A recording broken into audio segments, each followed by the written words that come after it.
The night of the blood moon ceremony was supposed to be the proudest night of Alara Voss's life. Instead, it became the night her whole world fell apart.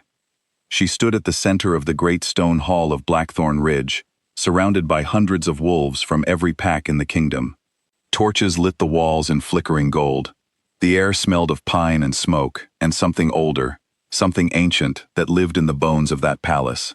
Alara wore a simple gray dress, plain compared to the silk and fur worn by the nobles around her. She did not belong among them, and everyone in that hall knew it. She was a healer from the lowest-ranked pack in the kingdom, a girl who spent her days stitching wounds and brewing medicine for wolves who could barely afford to thank her. She had never imagined that fate would choose her as the mate of Kaelin Draven, the Alpha King himself. But the bond had formed 3 months ago, sudden and undeniable, the way true mate bonds always did. She had felt it the moment their eyes met at a border meeting, a pull so strong it had nearly brought her to her knees. Kaelin had accepted her then, if only for appearances. Now, standing before his entire kingdom, he was about to take it all back. "I reject this bond," Kaelin said, his voice carrying across the silent hall. The words struck Alara like a blade to the chest. She staggered, one hand flying to grip the edge of a nearby pillar. Pain ripped through her body, sharp and burning, as the bond that had connected her soul to his was torn apart in front of everyone. She had heard stories of rejection, how it could break a person from the inside, but nothing had prepared her for the reality of it. It felt as though something vital had been ripped from beneath her skin. Around her, murmurs rose from the crowd. Some looked at her with pity. Most looked away, unwilling to witness the humiliation of a girl who had dared to hope she belonged beside a king. Kaelin did not look away. His golden eyes were cold and unreadable, as he turned from her and walked toward the woman standing at the edge of the platform. Selene of the Ashwood Pack, daughter of a rival kingdom, dressed in deep red silk, watching the scene with a satisfied, quiet smile. "This marriage will secure peace between our kingdoms," Kaelin announced, his voice steady even as Alara struggled to breathe. "The bond with the healer was a mistake. It changes nothing." Alara did not wait to hear more. She turned and ran from the hall, her vision blurring with tears she refused to let fall in front of them. Guards did not stop her. No one stopped her. She was no one now, cast aside, stripped of whatever small protection the bond had given her. By the time she reached the palace gates, her legs could barely carry her. She collapsed just beyond the border wall, in the cold grass beneath a sky full of stars that did not care what had just been done to her. It was there that an old woman found her. The woman's name was Marin, a healer who lived alone in the forest beyond the kingdom's reach. She had heard the howls of pain carry through the trees, and followed them until she found Alara curled in the grass, shaking, her skin pale and cold. Marin carried her to a small cottage hidden among ancient oaks, and spent 3 days nursing her back from the edge of death. It was on the 4th day, while changing the bandages on Alara's arm, that Marin went very still. "Where did you get this mark?" she asked, her voice barely above a whisper. Alara looked down at her wrist, at the faint silver crest she had carried since birth, the one her grandmother always told her to keep hidden beneath long sleeves. "I was born with it," Alara said. "My grandmother said it meant nothing, just an old family mark." Marin's hands trembled as she traced the pattern, a wolf circled by a crown of stars. "This is not just a family mark, child. This is the crest of the Silverfang line. The true royal bloodline of this kingdom, the one the Draven family destroyed generations ago to take the throne." Alara stared at her, certain the old woman must be mistaken. "That's impossible. The Silverfang line died out in the war. Everyone knows that." "Everyone was meant to believe that," Marin said. "But bloodlines are not so easily erased. Someone must have survived and hidden themselves well enough that even the Draven kings believed the line was gone." That night, Alara barely slept. She thought of her grandmother, a quiet woman who had died when Alara was only 12, who used to whisper old stories about a kingdom before the Dravens, a kingdom ruled with kindness instead of fear. She had always thought they were just stories, the kind grandmothers tell children to help them fall asleep. Now she wondered if they were memories. Over the following weeks, something inside Alara began to change. Her wolf, always quiet and gentle, grew stronger, as though some invisible chain had finally been cut loose. She could feel powers stirring inside her that she had never known existed, senses sharpening, strength building in ways that startled even Maren. The Draven Kings have spent generations suppressing any trace of Silverfang blood, Maren explained one evening as they sat by the fire. It's likely the bond breaking freed something in you that had been dormant. Rejection is a painful thing, but for you, it may have been the very thing that woke your true self. Alara did not know whether to feel grateful or afraid. She had lost everything that night in the hall, her dignity, her place among the packs, and the mate she had begun, despite everything, to care for. But in exchange, she was discovering a truth about herself that could change the fate of the entire kingdom.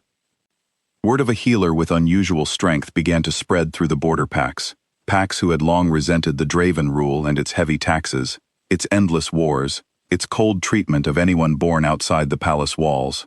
When whispers reached them that a descendant of the Silverfang line might still be alive, hope began to stir in places that had long forgotten what hope felt like. Meanwhile, inside the palace, Kaelin's world was slowly beginning to crumble. The marriage to Selene had seemed like a clever political move, a way to secure peace with the Ashwood Kingdom and strengthen his hold on the throne.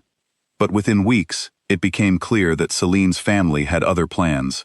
The Ashwood Pact demanded control over 3 border territories as part of the marriage agreement, territories Kaelin had no intention of giving up. Selene herself showed little warmth toward him, treating their union as nothing more than a business arrangement that benefited her family far more than his kingdom. Worse than the political troubles was something Kaelin could not explain to anyone, not even himself. Since the night he rejected Alara, he had felt a strange weakness creeping through his body. His command over his own wolf, once absolute, had begun to falter. Simple tasks that once required no effort left him exhausted. His advisors noticed the change first, the way his eyes seemed dimmer, the way his hands sometimes trembled when he thought no one was watching. An old healer within the palace finally told him the truth he had been avoiding. Rejecting a true mate bond does not simply end a connection, my king. It poisons the one who breaks it. Slowly, unless the bond is somehow restored, it will continue to weaken you until there is nothing left. Kaelin had laughed at first, refusing to believe that a girl from the lowest pack could hold such power over him. But as weeks passed, and his strength continued to fade, as his court began to whisper about his weakening grip on the throne, he could no longer deny what was happening. He thought of Alara constantly, though he tried not to. He remembered the way she had looked at him before the rejection, with a kind of quiet hope he had never deserved. He remembered the warmth of the bond before he destroyed it, a warmth he only now understood he had taken for granted.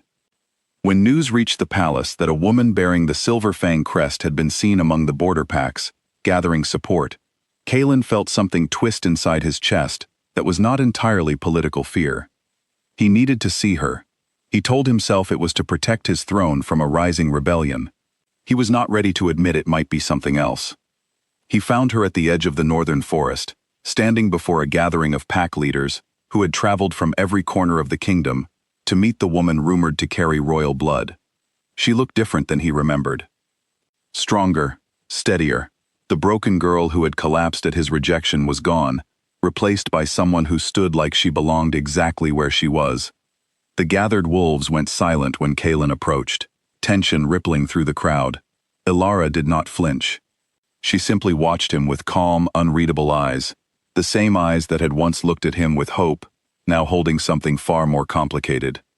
"You came alone," she said, bold, for a king losing control of his kingdom. "I came to talk," Kaelin said, "not as a king. As myself." "There is no version of yourself that isn't a king," Alara replied. "You made that choice clear the night you rejected me in front of everyone." Kaelin's jaw tightened, but he did not argue. He deserved that, and some part of him had known it for weeks. "I was wrong," he said finally, the words rough and unfamiliar in his mouth. "I let pride and politics decide something that should never have been decided that way. I have been paying for that mistake every day since, and I imagine you have paid for it far more than I have." Alara studied him for a long moment, searching his face for the arrogance she remembered from that night. She did not find it. What she found instead was a man who looked tired, uncertain, stripped of the confidence that had once made him seem untouchable. "The kingdom is not stable," she said finally. "Your marriage to Selene has weakened your borders. Packs are turning away from Draven rule. And you are dying, slowly, because you broke something you didn't understand the value of until it was gone." "I know," Kaelin said quietly. "I could let it happen," Alara continued. "I could let your throne fall and take my place, as the rightful heir to a bloodline your family tried to erase. Many would say I have earned that right." "You would be right to do it," Kaelin admitted. For a long moment, neither of them spoke. The wind moved through the trees, carrying the scent of pine and distant rain.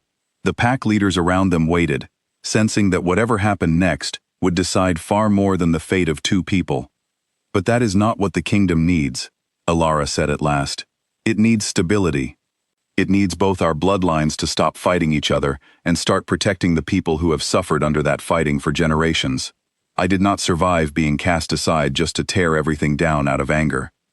Kaelin felt something shift in his chest, something that felt dangerously close to hope. "What are you saying?" "I am saying that if the bond is restored, it will not be on your terms this time," Alara said, her voice firm and unwavering. "You will kneel before these packs and admit what you did was wrong, publicly, the same way you humiliated me publicly. And you will spend every day after that proving you understand what you nearly destroyed." Kaelin did not hesitate. He knelt before her, in front of every pack leader gathered in that forest, in front of wolves who had traveled far to witness the fate of their kingdom being decided. It was not a gesture of politics or convenience. It was the first honest thing he had done in months. "I am sorry," he said, loud enough for everyone to hear, "for the pain I caused you, and for nearly destroying everything because I could not see what mattered until I almost lost it." Alara reached out and placed her hand against his, feeling the bond stir once more between them, fragile but real, waiting to be rebuilt rather than simply restored to what it had been before. This time, it would grow on foundations both of them chose freely. In the months that followed, the kingdom of Blackthorn Ridge began to change. Alara took her place not as a forgotten healer, but as the last heir of the Silverfang line, standing beside Kaelin, not as someone who had been cast aside and taken back, but as an equal ruler in her own right. The packs who had once resented Draven rule found new hope in a queen who understood what it meant to be powerless, who remembered every family struggling at the edges of the kingdom, because she had once been one of them. Kaelin learned, slowly and with effort, what it meant to lead with humility instead of pride. The marriage to Selene was dissolved through careful diplomacy, and the Ashwood Kingdom's demands were settled without war, largely because Alara's growing influence among the border packs gave Kaelin leverage he had never possessed before. The bond between them grew stronger with each passing season, not because fate demanded it, but because both of them chose, every day, to honor what they had nearly lost. Alara never forgot the pain of that first rejection, and she made certain Kaelin never forgot it either.